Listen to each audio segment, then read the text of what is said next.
Hello friends, मेरा नाम है अनूप और आप देख रहे हैं आपका अपना यूट्यूब चैनल। अगर आप शहद के बिजनेस को करने के बारे में सोच रहे हैं तो आपके पास केवल और केवल एक ऑप्शन आता है कि आपको मधुमक्खी पालन करना पड़ेगा, तभी आप प्योर शहद निकाल पाएंगे।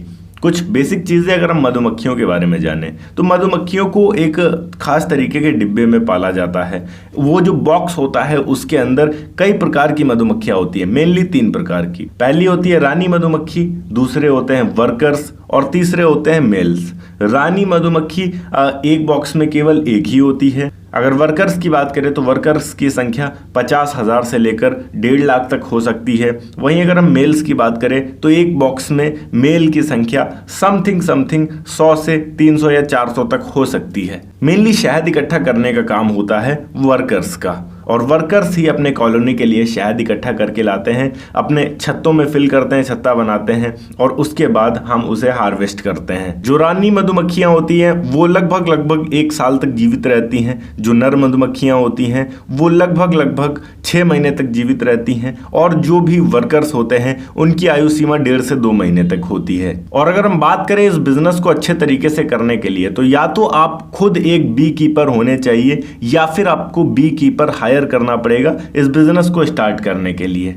यदि इस बिजनेस को आप स्टार्ट कर रहे हैं तो आपके पास कम से कम 2 से 3 एकड़ जमीन होनी चाहिए। जमीन किसी रूरल एरिया में होनी चाहिए। ध्यान रहे आसपास अधिक कॉलोनी ना हो ताकि लोगों को समस्या ना हो सके। जहां पर भी आप इसे स्टार्ट करें वहां की जमीन थोड़ी नम होनी चाहिए। आसपास जंगल, पेड़ पौधे, फूल होने चाहिए, और सबसे खास चीज़ कि आसपास पानी की व्यवस्था होनी चाहिए। चाहे कोई तालाब हो या फिर बहती हुई नदी हो तो सबसे बेहतर है। जब तक पानी नहीं होगा प्रॉपर तब तक मधुमक्खियां अपना छत्ता नहीं बना पाएंगी। तो पानी की सुविधा बिल्कुल नजदीक में होना अति आवश्यक है। एक डिब्बे में आप अधिकतम 7 से 10 मधुमक्खियों के फ्रेम रख सकते हैं।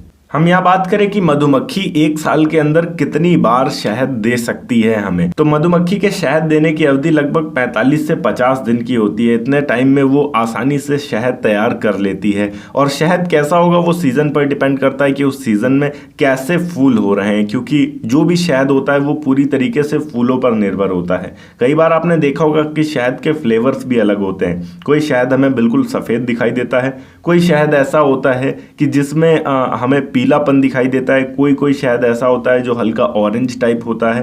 बट ऐसा नहीं है कि इन शहदों में मिक्सचर होता है, मिक्स किया जाता है। हाँ, जो लोग पैक करके बड़े बड़े ब्रांड्स हैं बेच रहे हैं, उनमें से कुछ ऐसे ब्रांड्स जरूर हैं जो कि अदर केमिकल्स या फिर चीनी मिक्स करने का काम कर रहे हैं। पर अगर आपको प्योर शहद दिखाई देता है और वो पूरी तरीके से सफ़ेद है, इसका मतलब ये नहीं है कि उसमें कुछ मिक्स किया गया है। इसका मतलब ये है कि वो सरसों का शहद है, सरसों के फूलों से निकाला हुआ शहद है। तो शहद की क्वालिटी, कलर और टेस्ट सीजन पर भी डिपेंड करता है कि सीजन कैसा चल रहा है। चलिए कुछ लाइसेंसेस की बात करते हैं कि कौन कौन से लाइसेंस लगते हैं यदि हम इस बिजनेस को स्टार्ट करें। सबसे पहले तो आपको अपने बिजनेस का रजिस्ट्रेशन करवाना पड़ेगा अपने उद्योग आधार के अंतर्गत। इसके अतिरिक्त आपको अपने फर्म के नाम पर एक करंट अकाउंट और पैन कार्ड बनाना होगा। और फिर सबसे महत्वपूर्ण चीज़ कि आपको अपने हनी का सैंपल लेकर FSSAI से रजिस्ट्रेशन करवाना होगा। यदि आपका बिजनेस अभी 12 लाख से अंदर रहता है 1 साल के अंदर तो आपको केवल 100 रुपये का रजिस्ट्रेशन करवाना पड़ेगा। इस बिजनेस में हम टोटल इन्वेस्टमेंट की बात करें कि कितना इन्वेस्टमेंट होता है, तो वो पूरी तरीके से डिपेंड करता है कि आप कितने बड़े लेवल पर इसे शुरू कर रहे हैं। जैसे कि अगर हम मान के रखें यहाँ पर आप लगभग 20 या 30 पेटियों से शुरू कर रहे हैं तो आप 1 लाख के अंदर इस बिजनेस को स्टार्ट कर सकते हैं। वहीं अगर आप पेटियों की संख्या अधिक रखते हैं, बॉक्स की संख्या अधिक रखते हैं, बड़े लेवल पर इस बिजनेस को करते हैं तो इसके लिए 20 लाख रुपए भी कम है। और अगर हम प्रॉफिट की बात करें तो प्रॉफिट भी टोटल इन्वेस्टमेंट पर डिपेंड करता है कि आपने इन्वेस्टमेंट कितना किया है।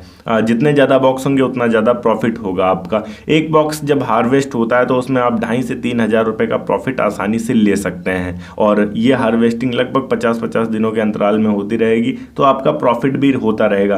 पर अगर आपके पास ज़्यादा से ज़्यादा बॉक्सेस मौजूद हैं तो आप ज़्यादा से ज़्यादा अर्निंग कर पाएंगे। बाकी अगर आप खुद की ब्रांडिंग करके बेचते हैं तो आप अपने हिसाब से रेट रख सकते हैं। प्योर चीज़ कौन नहीं खरीदना चाहता है। ओके गाइस, ये थी एक छोटी वीडियो की किस तरीके से आप हनी के बिजनेस को स्टार्ट कर सकते हैं। अगर वीडियो अच्छी लगी हो तो वीडियो को लाइक करके चैनल को सब्सक्राइब जरूर कर दीजिएगा। मैं मिलता हूँ आपको नेक्स्ट वीडियो में एक नए टॉपिक के साथ। तब तक के लिए जय हिंद, वंदे मातरम।